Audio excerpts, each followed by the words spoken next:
بسم اللہ الرحمن الرحیم۔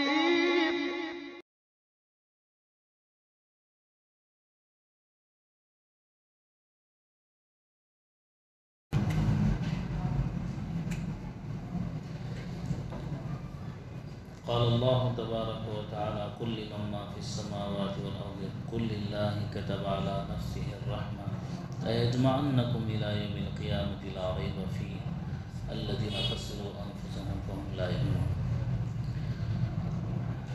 آیت نمبر 12 سے 16 تک، اس سے پہلے جمعہ میں آپ حضرات کے سامنے اس کا خلاصہ بیان ہوا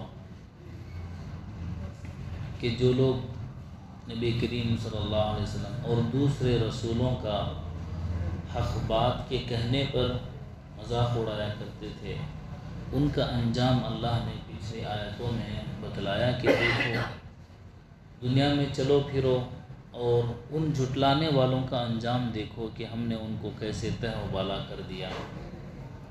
اور اللہ نے اپنے مالک ہونے کو زمین و آسمان پر بتلایا کہ دیکھو میں ہی زمین و آسمان کا مالک ہوں۔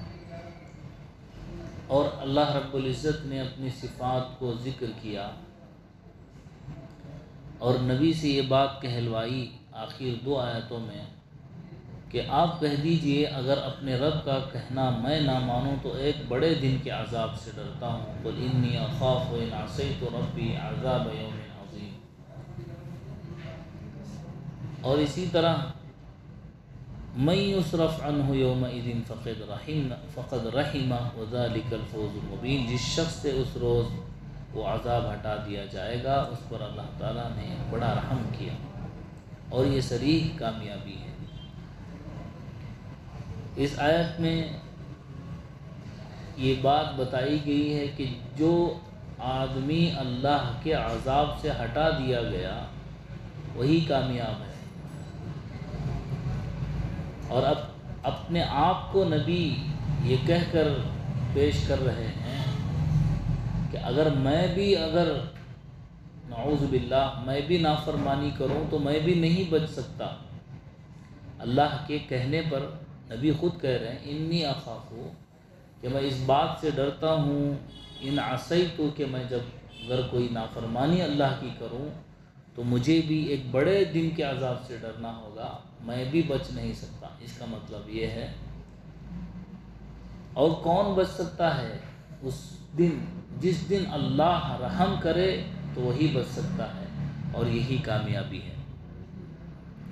اسلام کے بنیادی عقائد میں سے ایک یہ بھی ہے کہ جو توحید کا مقصد اور خلاصہ ہے، یہ بات مسلمان کے دل میں، اسلام لانے والے کے ہر مومن کے دل میں یہ بات پیوست کر دینا ضروری ہے، جو آگے اللہ رب العزت کہہ رہے ہیں۔ آیت نمبر 17-18 میں اللہ کہتے ہیں اگر اللہ تعالیٰ تجھ کو کوئی تکلیف پہنچا دیں تو اس کا دور کرنے والا سوائے اللہ کے اور کوئی نہیں۔ وَإِن يَمْسَسْكَ اللَّهُ بِضُرٍّ فَلَا كَاشِفَ لَهُ إِلَّا هُوَ وَإِن يَمْسَسْكَ بِخَيْرٍ فَهُوَ عَلَى كُلِّ شَيْءٍ قَدِيرٌ، اور اگر تجھ کو وہ یعنی اللہ نفع پہنچا دیں تو اس کا دور کرنے والا سوائے اللہ کی کوئی نہیں، اور وہ ہر چیز پر قدرت رکھنے والا ہے، ہر چیز پر پوری طاقت رکھنے والا ہے۔ وَهُوَ الْقَاهِرُ فَوْقَ عِبَادِهِ وَهُوَ الْحَكِيمُ الْخَبِيرُ، وہی اللہ اپنے بندوں کے اوپر غالب و برتر ہے، وہ بڑی حکمت والے ہیں اور پوری خبر رکھنے والے ہیں۔ آدمی ظاہری طور پر دیکھنے کے اعتبار سے، ظاہری سبب کے اعتبار سے دنیا میں جو واقعات رونما ہوتے ہیں اس کی وہ ایک صورت ہے، ظاہری صورت ہے، اور حقیقت یہ ہے کہ اللہ جو کہہ رہے ہیں ان آیات میں کوئی تکلیف پہنچانے والا نہیں، اگر پہنچ جائے تکلیف تو اس کا دور کرنے والا سوائے اللہ کے کوئی نہیں۔ وَإِن يَمْسَسْكَ اللَّهُ بِضُرٍّ فَلَا كَاشِفَ لَهُ، کوئی دور نہیں کر سکتا الا ہوا سوائے اللہ کے۔ اور اگر کوئی خیر پہنچانا چاہے، کسی کو نفع یا بھلائی کی بات پہنچانا چاہے، تو اللہ رب العزت ہر چیز پر قدرت رکھتے ہیں۔ قاہر کے معنی اپنے بندوں پر غالب اور برتر ہیں، اور آپ کی حکمت اور آپ کی خبرگیری سب سے بڑھ کر ہے۔ وہ الحکیم الخبیر، حکیم بھی ہے، حکمت والا بھی ہے، اور پوری خبر رکھنے والا بھی ہے۔ اوپر کے توحید اور رسالت یہ بنیادی عقائد ہیں۔ اللہ کو ایک ماننا، اللہ کے ساتھ کسی کو شریک نہ کرنا، اور نبی کے پیغمبر ہونے کو اور آپ کو رسول ماننا، یہ اسلام کے بنیادی عقائد میں سے۔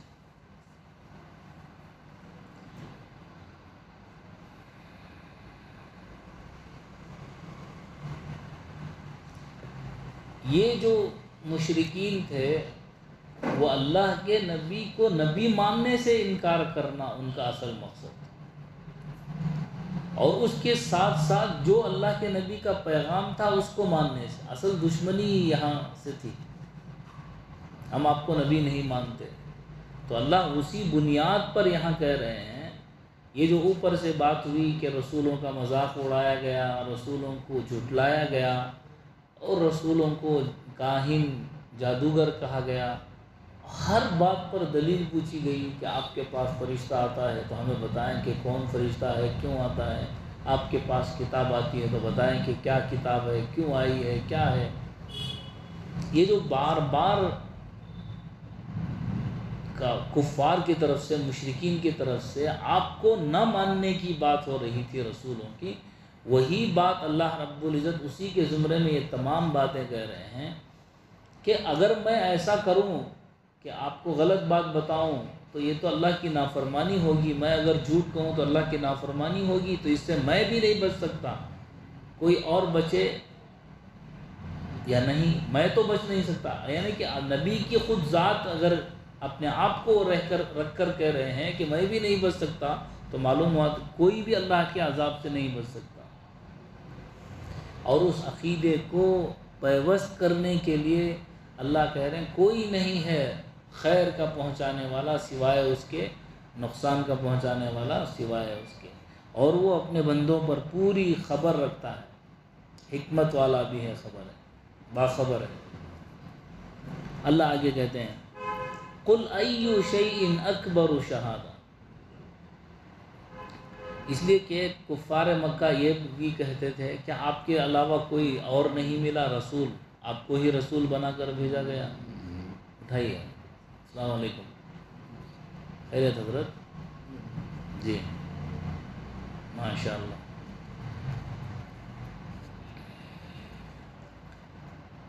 اگر اللہ رب العزت کسی اور بھی نبی اور رسول کو بھیجتے تب بھی یہی سوال ہوتا کہ آپ ہی کو رسول بنایا گیا، آپ ہی کو رسول بنایا گیا، آپ کے علاوہ کسی اور کو بنا کر بھیجتے تو ان سے بھی یہی سوال ہوتا۔ تو معلوم یہ ہوا ضد اور ہٹ درمی کرنے والے کے لیے اس کا کوئی جواب نہیں ہے۔ قُلْ أَيُّ شَيْءٍ أَكْبَرُ شَهَادَةً، آپ کہیے سب سے بڑھ کر چیز گواہی دینے کے لیے کون ہے، اس بات پر کہ اللہ کے نبی حق ہیں، سچ ہیں۔ اللہ کہتے ہیں آپ کہیے میرے اور تمہارے درمیان اللہ گواہ ہے، قُلِ اللَّهُ شَهِيدٌ بَيْنِي وَبَيْنَكُمْ، قُلِ اللَّهُ شَهِيدٌ بَيْنِي وَبَيْنَكُمْ وَأُوحِيَ إِلَيَّ هَذَا الْقُرْآنُ لِأُنذِرَكُمْ بِهِ وَمَنْ بَلَغَ، اور میرے پاس یہ قرآن بطور وحی کے بھیجا گیا ہے تاکہ میں اس قرآن کے ذریعے سے تم کو اور جس جس کو یہ خبر پہنچے ان سب کو ڈراؤں، یعنی آخرت کے عذاب سے تنبیہ کروں، آگاہ کروں۔ وَمَنْ بَلَغَ لِأُنذِرَكُمْ بِهِ وَمَنْ بَلَغَ أَإِنَّكُمْ لَتَشْهَدُونَ أَنَّ مَعَ اللَّهِ آلِهَةً أُخْرَىٰ، کیا تم سب سچ مچ یہی گواہی دو گے؟ گواہ کے طور پر پوچھ رہے ہیں تم کیا یہی گواہی دو گے؟ قُلِ اللَّهُ، کہ اللہ ہی ہے وہ جو میرے اور تمہارے درمیان گواہ ہے، شہید بینی و بینکم، اور یہ قرآن بطور وحی کے ثبوت کے بھیجا گیا ہے۔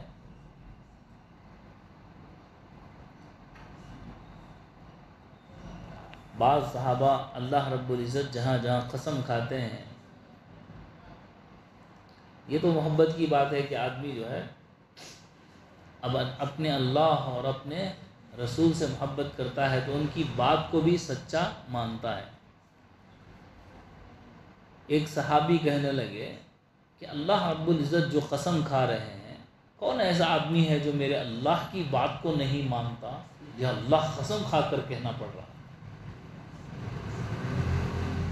یعنی اپنے اللہ پر اتنا یقین اور اتنا ایمان، اتنی محبت ہے، اللہ کو قسم دے کر بولنے کی کیا ضرورت ہے؟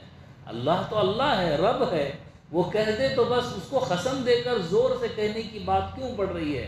وہ اس لیے پڑھ رہے کہ یہ مشرکین جو ہے اتنے ہٹ درم ہیں کہ اللہ کی بات کا انکار کر رہے ہیں۔ اللہ رب العزت کہتے ہیں اَإِنَّكُمْ لَتَشْهَدُونَ أَنَّ مَعَ اللَّهِ آلِهَةً أُخْرَى، تم میں سے سچ مچ یہی گواہی دو کہ اللہ کے سوا کوئی معبود نہیں۔ اللہ رب العزت کہلوا رہے ہیں قل، آپ کہہ دیجئے میں تو ان معبودوں کی گواہی نہیں دیتا، بلکہ انما ہوا الہ واحد، وہ تو اللہ ہے، وہ جو ایک ہے، وہ ایک ہی معبود ہے۔ وَإِنَّنِي، اور میں بَرِيءٌ مِّمَّا تُشْرِكُونَ، تمہارے شرک سے، تمہاری شرکت سے بیزار ہوں۔ اللہ رب العزت کہہ رہے ہیں آگے آیت نمبر 20 میں الذین آتیناہم الکتاب یعرفونہ کما یعرفون ابناءہم، جن لوگوں کو ہم نے کتاب دی ہے، اس میں اہل کتاب بھی آ گئے جن کو تورات اور زبور دی گئی تھی، وہ رسولوں کو اس طرح پہچانتے ہیں جس طرح اپنی بیٹوں کو پہچانتے ہیں، اپنی اولاد کو جس طرح پہچانتے ہیں اس طرح نبیوں کو پہچانتے ہیں۔ الذین خسروا انفسهم فهم لا یؤمنون، لیکن جو لوگ ایمان نہیں لائے انہوں نے اپنے آپ کو ضائع کیا،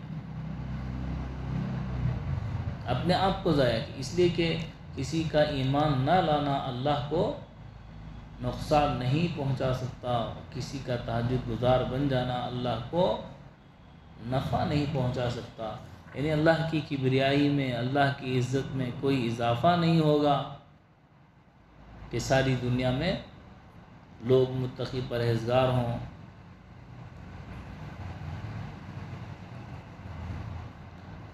اور اگر سارے آدمی دنیا کے انسان گناہگار ہو جائیں، فاسق و فاجر ہو جائیں، اللہ کی عزت اور بڑائی میں کمی نہیں آئے گی، وہ پاک ہے پہلے سے، بے عیب ہے، سبحان اللہ، اسی کو کہتے ہیں جو بے عیب ہوتا ہے۔ ومن اظلم ممن افترى على الله كذبا او كذب بآياته، اور اس سے زیادہ کون بے انصاف ہوگا جو اللہ پر جھوٹ باندھے، اللہ پر بہتان باندھے، اللہ کی آیات کو جھٹلائے، اور بے انصاف کوئی کامیاب نہیں ہونے والے ہیں، یعنی ظلم کرنے والے، انہ لا یفلح الظالمون، نا انصافی کرنے والے کفار کبھی کامیاب نہیں ہوں گے۔ نبی کریم صلی اللہ علیہ وسلم کی خود آپ کی ذات ان لوگوں کے درمیان میں تھی، اسی لیے کامل نمونہ اللہ کے نبی کو بنایا گیا کہ رسالت سے پہلے، نبی بنانے سے پہلے آپ کی زندگی کو انہوں نے دیکھا ہے، آپ کے ساتھ رہے ہیں 40 سال تک، معاملات کیے ہیں، آپ کے اخلاق کو دیکھا ہے، پھر 40 سال بعد اب نبوت کا اعلان ہوا، توحید کا پیغام پہنچانے کے لیے اللہ رب العزت نے آپ کو ایک کام سونپا، تو جب مشرکین نے دیکھا کہ ہمارے ہی درمیان میں رہنے والے، ان کو نبی کیسے بنا دیا گیا، جیسے کہ عوام کا ایک ذہن عوام کا بن گیا ہے کہ جو اللہ کا ولی ہوتا ہے اس کا مطلب ہے کہ بہت کیا کرے، وہ کوئی معجزہ کرے، کوئی کرامت کرے، کوئی ہوا میں اڑے، پانی پر چلے، ایسے کو ہی بزرگ سمجھتے ہیں۔ بزرگی کا یہ معیار ہے ہمارے نزدیک، بزرگی کا یہ معیار ہے ہمارے نزدیک، کچھ کرتب کر کے بتلائے، کچھ ایسا کام کرے جس سے یہی چیز ہے جو لوگوں کو بت پرستی پر، شرک کرنے پر، بدعت کرنے پر مجبور کر دیتی ہے۔ ایسی ہی سیدھی سادی بات توحید کی کہ بھئی اللہ ایک ہے، اللہ کو مانو، رسول اللہ کی سنتیں ہیں، سیدھی سادی اس پر چلو، تو اس میں کچھ کیا نہیں معلوم ہوتا، ہاں؟ کچھ ٹیسٹ معلوم نہیں ہوتا۔ کیا معلوم نہیں ہوتا؟ Some thing different. اب اگر وہی کہا جائے کہ 6 نیمبو لے کر آؤ، کالا بکرا لے کر آؤ، کالی مرغی لے کر آؤ، آپ کی مرادیں پوری ہوں گی، چادر یہاں پر چڑھاؤ، فلاں جگہ جا کر جو ہے آپ ایک ٹانگ پر کھڑے ہو جاؤ، تو اگر یہ کہیں تو ہاں یہ کچھ بات دیکھیں،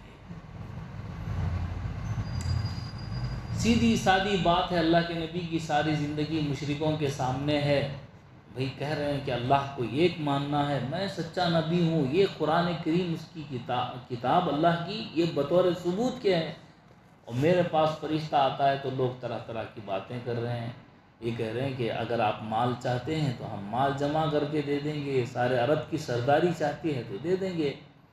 اللہ تو اس کے جواب میں اوپر کی آیت میں کہہ رہا ہے تم، یعنی کہ تمہاری حیثیت ہی کیا ہے کہ تم میرے نبی کو کچھ دے سکو؟ زمین و آسمان کا مالک اللہ ہے، قل لمن ما فی السماوات و ما فی الارض، جو اللہ یہ کام کروا رہا ہے وہ تو ساری دنیا کا مالک ہے۔ وَلَهُ مَا سَكَنَ، اوپر کی جو 11 آیت نمبر 12 اور 13، ان سب میں اللہ نے اپنی ربوبیت، اپنا رب ہونے کو ظاہر کر کے بتلایا، اور اسی لیے آگے آنے والے زمانے میں بھی اسی کو لوگ سمجھیں گے۔ سیدھی سادی بات سنت پر چلنے کو دین نہیں سمجھیں گے لوگ، کچھ کرے، کچھ اچھا نظر آئے، کچھ ٹیسٹ ہو، سیدھا سادہ ہو تو حلق میں بھی نہیں اترے گا، حلق میں اترے گا سیدھا سادہ ہو تو کچھ۔ اسی لیے بہت سارے لوگ کل قیامت کے قریب دجال کے فتنے میں آ جائیں گے، اس لیے کہ وہ کرتب بتلائے گا، شعبدہ بازی کرے گا، مسمرزم کرے گا، میجک کرے گا، جس کی وجہ سے لوگ اسے کیا سمجھیں گے؟ خدا سمجھیں گے۔ وہ کچھ ایسے کام کرے گا جس سے لوگ اسے کیا کریں گے؟ اسی کی تیاری ہے، وہ برسوں سے ہو رہی ہے اور ہم کو سمجھ میں نہیں آ رہا۔ ہم کو سمجھ میں آ رہا ہے ویڈیو گیمز میں جو بیٹ مین، اسپائڈر مین، فلاں مین، شکتی مین، وہ مین، یہ مین، مچھر مین، وہ سب جو ہے، یہ سب کیا ہے؟ یہ 100 سال پہلے بنائی گئی سازش ہے کہ آنے والی جنریشن کا ذہن کسی ایک آدمی کے آنے کو تصور کرے کہ وہ آدمی آئے گا اور ایسے کام کرے گا۔ کب سے؟ ہم بچپن سے دیکھتے آ رہے ہیں، بچپن سے دیکھ رہے آ رہے ہیں، تو ان صاف پاک ذہنوں میں جو بالکل پلین پیپر کی طرح ہے، اس میں کیا بٹھایا جا رہا ہے؟ ایک ایسی طاقت کا نام بتلایا جا رہا ہے اور ان کو بٹھایا جا رہا ہے کہ ایک آدمی آئے گا، اس کے اندر یہ طاقتیں ہوں گی، وہ اڑے گا، وہ کرے گا، تو آدمی اس کو کیا سمجھے گا؟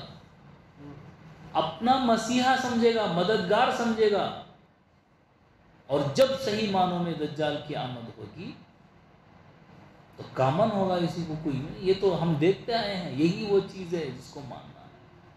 اسی لیے نبی صلی اللہ علیہ وسلم نے بتلایا کہ یہ آنے والا جو فتنہ ہوگا، یہ سخت ہوگا، بہت سخت ہوگا۔ اللہ ہی حفاظت فرمائے، ایمان کا بچانا اس میں بڑا مشکل ہوگا، بہت سخت فتنہ ہوگا۔ دنیا میں جتنے فتنے برپا ہوئے ہیں اس میں سب سے زیادہ خطرناک فتنہ یہ ہو۔ عورتیں زیادہ اس کو مانیں گی، اس لیے کہ توہم ان کے اندر تھوڑا زیادہ ہوتا ہے، وہم زیادہ ہوتا ہے، وہ ایسی چیز کے پیچھے زیادہ ہوتے ہیں، تو معلوم ہوا شرک سے بچا کر ان کو توحید کی تعلیم دینا زیادہ ضروری ہے۔ اور شرک کی بات نفس پر بہت سخت ہوتی ہے، اور ماننے سے نفس اور شیطان اس سے پیچھے ہٹتے ہیں۔ اسی لیے اللہ رب العزت نے کہا آپ کہہ دیجئے نبی بس وہ تو ایک معبود ہے، ایک ہی معبود ہے، بے شک میں تمہارے شرک سے بیزار ہوں جس سے تم شریک کرتے ہو اللہ کے ساتھ۔ اللہ کہتے ہیں وہ لوگ تو آپ کو پہچانتے ہیں اس طرح جس طرح اپنی اولاد کو پہچانتے ہیں۔ جن لوگوں نے نقصان کیا، اپنے کو ضائع کر لیا، خسروا انفسهم، ایمان نہ لا کر، حق بات کو نہ مان کر، سو وہ خود اپنا ہی نقصان کریں گے، اور یہ ایسا کرنے والے خود اپنے آپ پر ظلم کرنے والے ہیں۔ اللہ تعالیٰ